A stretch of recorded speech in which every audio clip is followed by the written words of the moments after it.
This is a 6,000 meter tall mountain, and in case that doesn't mean anything to you, let me give you a little bit of context. The tallest mountain in the contiguous United States, Mount Whitney, stands at a lowly 4,400 meters in elevation. In fact, there is not a single mountain in all of North America except for one, the mighty Denali up in Alaska, that actually cracks that 6,000 meter ceiling. And it's like this throughout most of the world. In Africa, for example, the tallest mountain there, Kilimanjaro, it still doesn't quite reach 6,000 meters. If you go to South America, there are a lot more tall mountains, but only about 120 of them actually reach above that 6,000 meters in elevation. However, if you go to the Karakoram Mountains in Pakistan, you can actually find nearly 5,000 summits above 6,000 meters. It's one of the most spectacular mountain ranges on planet Earth, and in this video, I want to tell you about a day that I got to experience those mighty mountains up close and personal.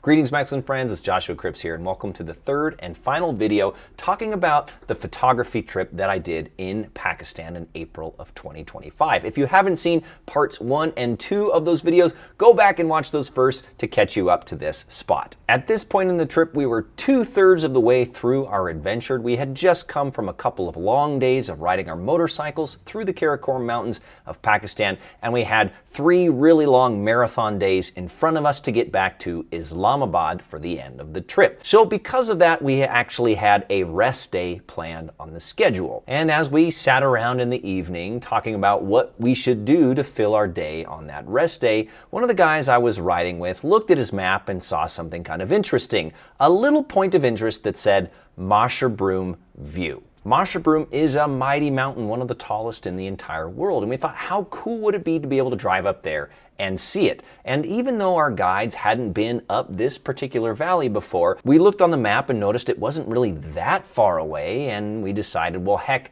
let's go for it. It's probably a nice way to spend half the day to have a nice relaxing ride on our rest day. Little did we realize, though, it would turn out to be one of the most adventurous, most technical days of riding, but ultimately one of the most spectacular in our entire trip. And even though we had this destination and thus this implicit sense of that was the thing we were going to see, all of us were absolutely shocked by how beautiful the scenery was right off the bat. As soon as we left the hotel, we saw absolutely dramatic, needle-like glacier-capped peaks reflecting in the Shyok River, and within 3 minutes of leaving, I had already stopped my bike in order to take some photographs. So I whipped out my camera, grabbed a couple of snaps as quick as I could, and then I caught up with the group. We crossed the Shyok River and into the little village of Sailing. It had been raining the night before, and the village roads really reflected that, with big mud puddles and slimy rocks and all kinds of ruts and bumps to go over. It was a really fun technical challenge to start the day off. But soon we got through the village and onto some paved roads and began to wind our way up the Hushe Valley. And immediately we were struck by the magnificence of the views. Towering peaks just looming over the valley where the river was flowing through it, with the beautiful terraces, fruit trees, and poplar trees that the villagers had planted and irrigated. One minor annoyance that I have to say about riding through Pakistan is the Pakistani utility companies are masters of putting power lines exactly where you don't want them. You can have the most unbelievable view you've ever seen in your entire life, and I swear there will be 3 or 4 power lines going right across in front of it. It absolutely was killing me as a photographer. I had to contort myself and get in all these crazy positions to get under the power lines or over them or shoot through them, but that really was a minor annoyance, and the farther we got up the valley, the more rural it got. The power lines stopped, giving us completely unobstructed views to those stunning mountains. Now, as we rode to the valley, we got to experience quite a lot of those charming Pakistani villages that we'd already ridden through many times along the trip. But seeing the terraces and fruit orchards and high-fiving the kids as we drove past, that really never got old. However, there were a couple of villages that stood out in an entirely different way on this particular trip. We rode through this village. Unfortunately, I don't know the name of it, but its location was so sublime and really almost unbelievable in a sense. due to the vast nature of the mountains behind it. The rock towers behind this village erupted out of the landscape without any foothills or any other preamble until they were simply scraping the sky above, and you literally had to crane your neck up to see the top of it.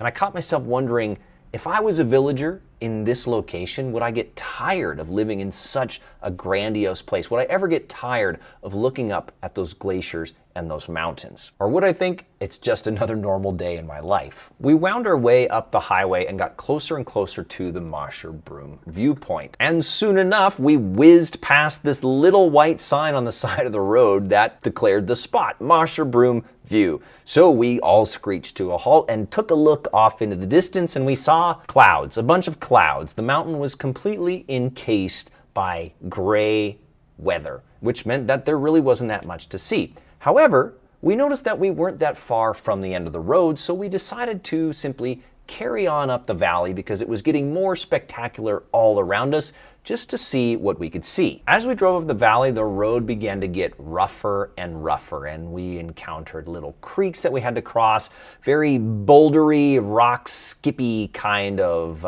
terrain on the trails that was quite unsteady on the motorcycles. There was a fair bit of mud and sand, and eventually we reached a place where the road was washed out entirely, and our support vehicle couldn't go any further. One of our guides went up an alternate trail just to see if it went through, and pretty quickly he came back and said, yeah, it looks good to go, but we'll leave the support vehicle here and the rest of us can go up just a little ways and take a look. So we carried on up this pretty rough track, and a real sense of adventure began to descend upon us. Now, what some people call adventure, other people might call stupidity, but whatever you want to define it as, that's okay by me. As the valley walls got closer and closer to each other, the road got rougher, there was more rock fall and more things that just made it difficult to go on. The road quality was degrading. We had to cross this old beat-up bridge that had about 1 million nail heads sticking out of it. We could see that the weather in the distance where we were heading was getting worse and darker and more dramatic. At one point, there was this small landslide over the road that we literally had to push our bikes through rocks about this size. It was incredibly cumbersome to ride over them. We just pushed our bike through, and there was a big drop right down to the Hushe River, so there really wasn't a lot of room for mistakes right there. Once we got over that, one of our guides, Wasim, his bike stalled out, just randomly going up a hill. We think that a rock got stuck in the chain or something like that. So here we are now, kilometers away from our support vehicle, the weather getting worse, the roads getting worse. One of our guides has lost the use of his bike. We haven't brought any food or water with us, but we could see at this point we were so close to the end of the road that we decided to carry on. But eventually we reached a place called Hushe Village, and I felt like we had stepped into another world. The infrastructure in the village was fairly poor, and the streets were basically just mud and melting snow. There were chickens and cows and even yaks running around in between the houses. It was absolutely charming. But the main thing that I noticed about the village was the landscape surrounding it. At this point, the valley had narrowed to just a few kilometers wide, and the mountains rose like sheer walls on either side of us, just thousands and thousands of meters up into the sky. We puttered down the road through the village and ultimately came to a gate blocking our path. This was the entrance to the Central Karakoram National Park. And from this point, climbers and hikers could go off and explore K2 and the amazing glaciers of the Karakoram Mountains and some of the tallest peaks in the world. But as we had already spent more than half the day just getting to that point, and we were feeling a little out on a limb due to the fact that we were kilometers away from our support vehicle and had no food or water, no extra clothing. We were already down a bike, and we had a lot of rough riding over terrible roads to get back. We decided the smart thing to do would be to turn around and head back the way we came. But not before the warden at the gate at the Central Karakoram National Park pointed out a couple of mountain goats on the side of the hill, and I was able to take one of the worst mountain goat photos in recorded history. Well, anyway, so we turned around and we buzzed back through that cute little village of Hushe, petting yaks and high-fiving kids as we went past, back through the rough road, back over the landslide, back over the absolutely terrifying bridge, Not so much because of the construction, but just you could see all of the nail heads sticking up out of the planks. We thought for sure we were going to get a flat tire. And as we rounded a bend, we looked back and realized we'd lost 2 of the people on our trip already. Oh, goodness gracious. We'd only left the village 5 minutes ago, and we already lost 2 people. So we sat there and waited and hemmed and hawed and decided what to do when, thankfully, those 2 people came motoring up, and all they had done was stop to buy some snacks. And what a genius idea, because we were able to break open these beautiful little cakes and sweets and just get some calories in our body. Such a huge morale boost, especially because the weather had continued to just get a little bit darker and drearier as we were riding back. So with that sugar now coursing through our veins, all of us cruised back down these crappy roads, over the rocks and bumps, through the water crossing, and eventually we reconvened without any issue with our support vehicle. At this point, the clouds had actually broken open, the blue sky had come out, the fruit trees were blooming like crazy underneath these massive 6,000 meter mountains, and we had a beautiful fresh watermelon that we sliced up and absolutely devoured with the watermelon juice spraying everywhere like a dog shaking after getting out of swimming in a lake. We still had hours of riding ahead of us, but with the watermelon and the sugar and the beautiful fruit trees and that wonderful blue sky above us, nobody was really feeling in a rush, so we took our time and slowly meandered our way back down all of these absolutely stunning rural roads in the Hushe Valley, gawping at those unbelievably tall and vertiginous peaks rising up above the Hushe River until we got back to that same Masherbrum viewpoint. We stopped again, turned around, and to our amazement and surprise, we realized that Masherbrum had come out of the clouds and was now fully visible from bottom to top. And even though the perspective of the valley made it look absolutely tiny all the way down at the end, the sense of its vast bulk was really